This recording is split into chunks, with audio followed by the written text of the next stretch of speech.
10 ఏళ్ళు ఇక్కడనే ఉంటాం. ఎవడొస్తాడో, నువ్వు వస్తాడో, నీ మామ వస్తాడో, నీ బామ్మార్ది వస్తాడో, వాళ్ళని పుట్టించిన అయ్యొస్తాడో ఎవడొస్తాడో రాండి బిడ్డ పండబెట్టి తొక్కకపోతే చూస్తాం. 10 ఏళ్ళు ఇందిరమ్మ రాజ్యం ఉంటుంది, ప్రజాపాలన జరుగుద్ది, ప్రజల కష్టాలన్నీ తీర్చే బాధ్యత కాంగ్రెస్ పార్టీ తీసుకుంటుందని చెప్పి నేను ఈ సందర్భంగా తెలియజేస్తున్నా. అందుకే మిత్రులారా, నరేంద్ర మోడీ ప్రతి సంవత్సరం 2 కోట్ల ఉద్యోగాలు, 10 ఏళ్లలో 20 కోట్ల ఉద్యోగాలు ఇస్తానే ఒక్క ఉద్యోగం ఇవ్వకుండా ప్రజల్ని మోసం చేసినందుకు బండకేసి మోడీ ప్రభుత్వాన్ని కొట్టాలి అని చెప్పి నేను ఇక్కడ ఉన్న మా మిత్రులకు చెప్తున్నా. రైతుల ఆదాయాన్ని 2 చేస్తామని ఢిల్లీ సరిహద్దులో వందలాది మంది రైతులను కాల్చి చంపిన చరిత్ర భారతీయ జనతా పార్టీది. రైతులను చంపిన బీజేపీ ప్రభుత్వాన్ని బొంద పెట్టాలి అని చెప్పి తెలంగాణ రైతాంగానికి నేను విజ్ఞప్తి చేస్తున్నా. ప్రతి పేదవాడికి సొంతింటి కళ్ళ నెరవేర్చడం 2022 లోపల అని చెప్పిండు. ఏ పేదవాడికి ఇల్లు ఇవ్వలేదు. అందుకే మోడీ ప్రభుత్వాన్ని, బీజేపీని గద్దె దించాలి అని చెప్పి నేను ఈ సందర్భంగా తెలియజేస్తున్నా. ఇదే కాదు, జన్ధన్ ఖాతాలో స్విస్ బ్యాంకులో లక్షలాది కోట్ల రూపాయల నల్లధనం ఉంది. ఆ నల్లధనాన్ని తెచ్చి ప్రతి పేదవాడి ఖాతాలో 15 లక్షల రూపాయలు వేస్తా అని నరేంద్ర మోడీ చెప్పిండు. నేను అడుగుతున్న మా అక్కల్ని, మా సోదరులని, మోడీ మీ ఖాతాలో 1 పైసాన్ని వేసిండా? 10 పైసలన్నీ వేసిండా? ఏ కాన కూడా మన ఖాతాలో అని మోడీ గారు 10 ఏళ్ల తర్వాత వచ్చి మళ్ళా పార్లమెంటు ఓటు అడుగుతున్నాడు అంటే మోడీ ఎన్నిసార్లైనా మనల్ని మోసం చేయొచ్చు అని అనుకుంటున్నాడు. అందుకే ఆలోచన చెయ్యండి మిత్రులారా. ఎప్పటికైనా పేదవాడి ప్రభుత్వం, పేదవాడికి అండగా నిలబడేది ఈ 3 రంగుల జెండాని. ఈ 3 రంగుల జెండాని నమ్ముకున్నోడు, పాడైనోడు ఎవడు లేడు. 3 రంగుల జెండా అండగా ఉంటే ఏదైనా ఛేదించవచ్చు. అందుకే నా ముదిరాజు సోదరులకు నేను ఒక మాట చెప్పదలుచుకున్నా. ముదిరాజు బిడ్డలారా, మీరు ఆలోచన చేయండి. మీ సోదరుడు పేదోడు మీ ఇళ్లలో పుట్టి మీ ప్రతిష్ట నీల మధుకియాల ఒక్క పక్కన గడిలలో ఉండే దొర ఉన్నాడు, రెండో పక్కన ఓ పెద్దరెడ్డి ఉన్నాడు. మరి పేద బలహీన వర్గాల ముదిరాజు బిడ్డకు పార్లమెంట్ టికెట్ ఇచ్చినాం, ఇందిరమ్మ వారసుడిగా ప్రకటించినాం. ఇవాళ మీ బిడ్డని గెలిపించుకునే బాధ్యత మీ మీదనే ఉంది. ఎవడైనా తులమిచ్చిండానో, వనమిచ్చిండానో, ఆపిచ్చిండానో, ఫుల్ ఇచ్చిండానో ఏదన్నా నమ్మితారంటే బీఆర్ఎస్ అభ్యర్థి ఎవడో మీకు తెలుసా? మల్లన్న సాగర్లో 50,000 ఎకరాలు గుంజుకొని ఏటిగడ్డ కిస్తాపురం మల్లన్న సాగర్ ప్రాంతంలో పేద రైతులను గోదావరి జలాలలో ముంచి పోలీసు ఉక్కు పాదాలతో తొక్కించి పోలీస్ స్టేషన్ల ఆడబిడ్డలను కొట్టించి మీ మీద దాడులు చేసిన దుర్మార్గుడే ఇవాళ బీఆర్ఎస్ అభ్యర్థి. మీరు కావాలంటే మల్లన్న సాగర్, రంగనాయక సాగర్, కొండపోచమ్మలో మునిగిపోయిన రైతుల దగ్గరికి వెళ్ళండి, అడగండి. ఈ దుర్మార్గుడు వెంకట్రామరెడ్డి ఎవడు కలెక్టర్గా ఉండి ఇక్కడ రైతుల భూములు గుంజుకున్నోడు కాదా? వందలాది రైతుల కుటుంబాల మీద కేసులు పెట్టినోడు కాదా? మల్లన్న సాగర్ మా భూములు ఇయ్యము అని అంటే పోలీసులను పెట్టి ఆడబిడ్డలను పరిగెత్తించి కొట్టినోడు ఈ వెంకట్రామరెడ్డి కాదా? ఏ ఊరోడు, ఎక్కడోడు, ఎక్కడికి వచ్చిండు, ఇక్కడ ఎంపీ కావాలనుకుంటుండో ఆలోచన చేయండి. ఎందుకు ఇచ్చిండు కేసీఆర్? నమ్మిన బంటు కాసిం రిజ్వీ నిజాంకి ఎట్లయితే గులాంగిరి చేసిండో ఫామ్ హౌస్లో గులాంగిరి చేస్తాడు. కాసిం రిజ్వీ తెలంగాణ ప్రజల మీద ఎట్లా దాడులు చేపించిండో మల్లన్న సాగర్లో 14 గ్రామాలను పొట్టన పెట్టుకున్న వెంకట్రామరెడ్డిని ఇవాళ బీఆర్ఎస్ వాడు అభ్యర్థిగా పెట్టిండు. నేను అడుగుతున్నా, పెద్దలు మదన్ రెడ్డి లాంటి వాళ్ళు కేసీఆర్కు పువ్వ లేనప్పుడు బుక్కెడు పువ్వ పెట్టినోడు మదన్ రెడ్డి లాంటి వాళ్ళకి టికెట్ ఇవ్వకుండా 1000 కోట్ల రూపాయలు కొల్లగొట్టిన వెంకట్రామరెడ్డికి టికెట్ ఇచ్చిండంటే కేసీఆర్ నీతి ఏందో, జాతి ఏందో మీరు ఒక్కసారి ఆలోచన చెయ్యండి మిత్రులారా. అందుకే మిత్రులారా, మోడీని చూసినాం ఢిల్లీలో, గల్లీలో కేడీని చూసినాం. వీళ్ళిద్దరు తోడు దొంగలే, గూడు పుటానే. మొన్న డిసెంబర్లో కేడీని బొందబెట్టిండ్రు, ఇక వంతు మోడీకి వచ్చింది. ఒక్కరిని కాదు, ఇద్దరు తోడు దొంగల్ని తుదముట్టించే వరకు ఓడిస్తేనే ఈ ప్రాంత తెలంగాణకు న్యాయం జరుగుద్ది. మిమ్మల్ని ఆదుకునే బాధ్యత ప్రభుత్వం తీసుకుంటుంది. అందుకే మిత్రులారా, ఇంకా 4.5 ఏళ్ళు ప్రభుత్వం ఉన్నది, కాంగ్రెస్ ఉంటది. ఆ తర్వాత మళ్ళొక్కసారి ప్రజల ఆశీర్వాదంతో ఇంకో 5 ఏళ్ళు, మొత్తం 10 ఏళ్ళు అధికారంలో ఉంటాం. మీ సమస్యల్ని పరిష్కరించే బాధ్యత మాది. మీకు ఇందిరమ్మ ఇల్లు ఇచ్చే బాధ్యత మాది. బస్సు ఉచిత ప్రయాణం ఇచ్చే బాధ్యత, ఆరోగ్యశ్రీ పథకం అమలు చేసే బాధ్యత మాది. మీ ఇంటికి ఉచిత కరెంట్ ఇచ్చే బాధ్యత మాది. 2 లక్షల రూపాయల రైతు రుణమాఫీ చేసే బాధ్యత మాది. 500 రూపాయలు బోనస్ ఇచ్చి మీరు పండించిన పంటను కొనే బాధ్యత మాది. ఇన్ని పనులు చేయాలనుకుంటున్న మేము మిమ్మల్ని వజ్రాలు వైదూర్యాలు అడుగుతలేం, మణులు మాణిక్యాలు అడుగుతలేం, మీ విలువైన సారవంతమైన భూములు అడుగుతలేం. ఏమడుగుతున్నా మిత్రులారా? మిమ్మల్ని ఏమడుగుతున్నా మిత్రులారా?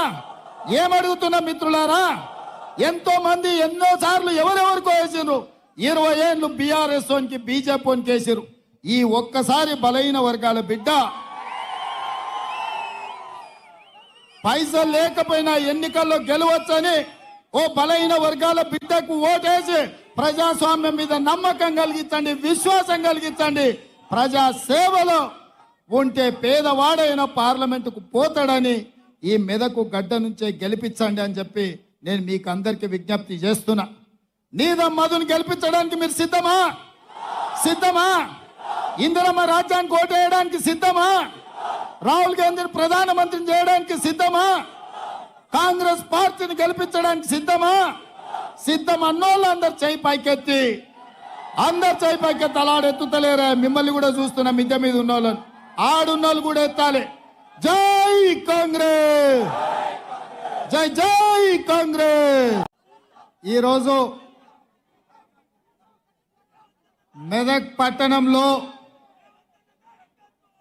కాంగ్రెస్ పార్టీ అభ్యర్థి నీలం మధు ముదిరాజు నామినేషన్ ప్రక్రియ మెదక్ శాసనసభ్యుడు యువమిత్రుడు రోహిత్ అధ్యక్షతన ఏర్పాటు చేసిన ఈ భారీ బహిరంగ సభలో ముఖ్య అతిథులుగా పెద్దలు మా అన్న దామోదర్ రాజ నరసింహ గారు, మా సోదరిమణి కొండ సురేఖ గారు, మా మిత్రుడు పొంగులేటి శ్రీనివాసరెడ్డి గారు, మీ అందరి అభిమాన నాయకుడు జగ్గారెడ్డి గారు, మా మిత్రుడు నాకు అత్యంత సన్నిహితుడు మైనంపల్లి హనుమంతరావు గారు, దుబ్బాక నుంచి చెరుకు శ్రీనివాసరెడ్డి గారు, నర్సాపూర్ నుంచి ఆవుల రాజిరెడ్డి మదన్ రెడ్డి గారు, గజ్వెల్ నుంచి నర్సారెడ్డి గారు, అదేవిధంగా ఈరోజు అదేవిధంగా పటాన్ చెరువు నుంచి కాట శ్రీనివాస్ గౌడ్ గారు,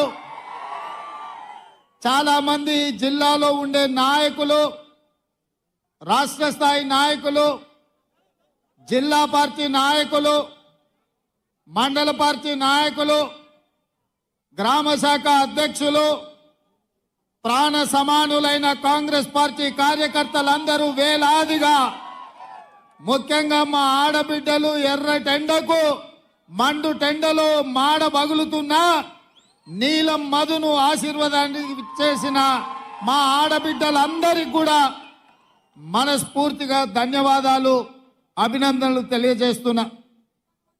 మిత్రులారా, ఈ మెదక్ గడ్డ మీద ఈ ఛత్రపతి శివాజీ సాక్షిగా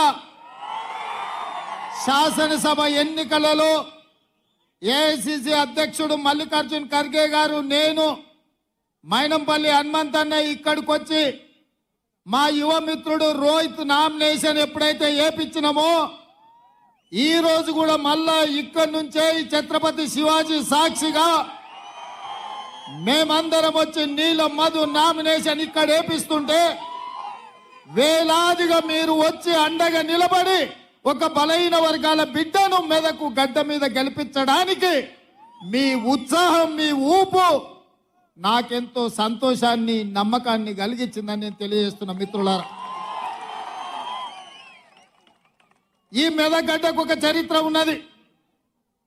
ఈ దేశంలోనే కాంగ్రెస్ పార్టీ కష్టాలలో ఉన్నప్పుడు ఇందిరాగాంధీ గారికి 1980లో మీరు అండగా నిలబడి ఈ మెదక్ గడ్డ మీద మూడు రంగుల జెండాను ఎగిరేసి ఇందిరమ్మని గెలిపిస్తే ఈ దేశానికి ఇందిరమ్మ ప్రధానమంత్రి అయి ఈ మెదక్ ప్రాంతానికి బిహెచ్ఎల్ తీసుకొచ్చింది, బీడీఎల్ తీసుకొచ్చింది, ఐడిపిఎల్ తీసుకొచ్చింది, ఇక్రిసాట్ లాంటి పరిశ్రమలు తీసుకొచ్చింది. ఆ పరిశ్రమలు రాబట్టి ఈ మెదక్ ప్రాంతం ఆనాడు కరువు కాటకాలతో ఇక్కడి రైతులు అల్లాడుతుంటే లక్షలాది ఉద్యోగాలు ఈ ప్రాంతానికి వచ్చి ఉద్యోగ ఉపాధి అవకాశాలు పెరిగి ఈ ప్రాంతం దేశంలోనే అభివృద్ధి చెంది ఇవాళ ఈ మెదక్ ప్రాంతం దేశం నలుమూల నుంచి కార్మికులు ఇక్కడికి వచ్చి ఉద్యోగ ఉపాధి అవకాశాలు పొందుతున్నారు. ఇవాళ దేశంలో ఏ రాష్ట్రం వాళ్ళైనా బెంగాల్ కావచ్చు, బీహార్ కావచ్చు, ఉత్తరప్రదేశ్ కావచ్చు, రాజస్థాన్ కావచ్చు, మధ్యప్రదేశ్ కావచ్చు, ఛత్తీస్గఢ్ కావచ్చు, జార్ఖండ్ కావచ్చు, మహారాష్ట్ర కావచ్చు, కర్ణాటక కావచ్చు, తమిళనాడు కావచ్చు, కేరళ కావచ్చు, ఆంధ్రప్రదేశ్ నుంచి వచ్చిన సోదరులు కావచ్చు, ఇవాళ ఎవరైనా బ్రతకడానికి తెలంగాణ రాష్ట్రానికి వస్తున్నారు అని అంటే ఆశ్రయం ఇచ్చి హక్కున చేర్చుకున్నది ఈ మెదకు ప్రజలు, కడుపులో పెట్టి చూసుకొని కాపాడింది ఈ మెదకు ప్రజలని చెప్పి నేను గర్వంగా మాట్లాడుతున్నా ఈరోజు. అట్లాంటి మెదకు పార్లమెంటు 1999 నుంచి 2024 వరకు ఈ 25 సంవత్సరాలు భారతీయ జనతా పార్టీ బీఆర్ఎస్ చేతుల్లోనే ఉంది. ఆల నరేంద్ర నుంచి మొదలు పెడితే కొత్త ప్రభాకర్ రెడ్డి వరకు 25 సంవత్సరాలు పార్లమెంట్ లో బీఆర్ఎస్ వాళ్ళు, బీజేపీ వాళ్ళే ఉన్నారు. నేను ఇవాళ ఈ జిల్లాలో ఉండే యువకులను, రైతులను, నిరుద్యోగ యువకులను నేను అడుగుతున్నా, మిత్రులారా, ఆనాడు ఇందిరమ్మ తెచ్చిన పరిశ్రమలు తప్ప బిహెచ్ఎల్ కావచ్చు, బీడీఎల్ కావచ్చు, డైనమైట్ ఫ్యాక్టరీ కావచ్చు, ఈక్రిసాట్ కావచ్చు, ఈ ప్రాంతంలో వచ్చిన వేలాది పరిశ్రమలు ఆనాడు ఇందిరమ్మ తెచ్చినవే కదా. 10 ఏళ్ళు ఈ ప్రాంతంలో ముఖ్యమంత్రిగా ఉన్న చంద్రశేఖర్ రావు ఆర్థిక మంత్రిగా, ఆరోగ్య శాఖ మంత్రిగా, వివిధ శాఖల మంత్రులుగా ఉన్న ఆయన అల్లుడు హరీష్ రావు గారి మెదక్ ప్రాంతానికి ఏమన్నా తీసుకొచ్చిందా అని నేను అడుగుతున్నా. నేను ఇవాళ అడుగుతున్నా, 2014 నుంచి 24 వరకు ముఖ్యమంత్రిగా, మంత్రులుగా, కొత్త ప్రభాకర్ రెడ్డి పార్లమెంట్ సభ్యుడుగా ఈ ప్రాంతానికి ఏమైనా పరిశ్రమలు తెచ్చిండ్రా? ఈ మెదకు ప్రజలు ఏమన్నా బాగుపడ్డారా అని నేను అడుగుతున్నా.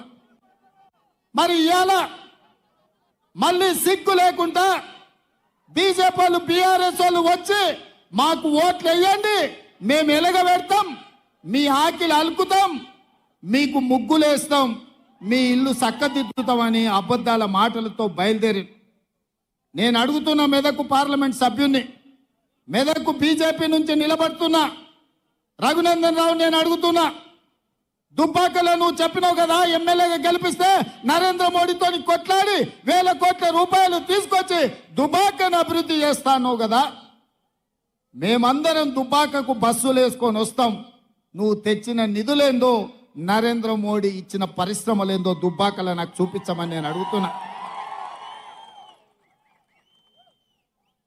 ఇవాళ ఎమ్మెల్యేగా దుబ్బాకలో అక్కడి ప్రజల్ని, అక్కడి రైతులను వంచిస్తే ఆ ప్రాంత ప్రజలు తిరస్కరించిన రఘునందన్ రావు మళ్ళీ రంగు మార్చి మెదకు పార్లమెంట్లో ఓట్లేమని అడుగుతున్నాడు.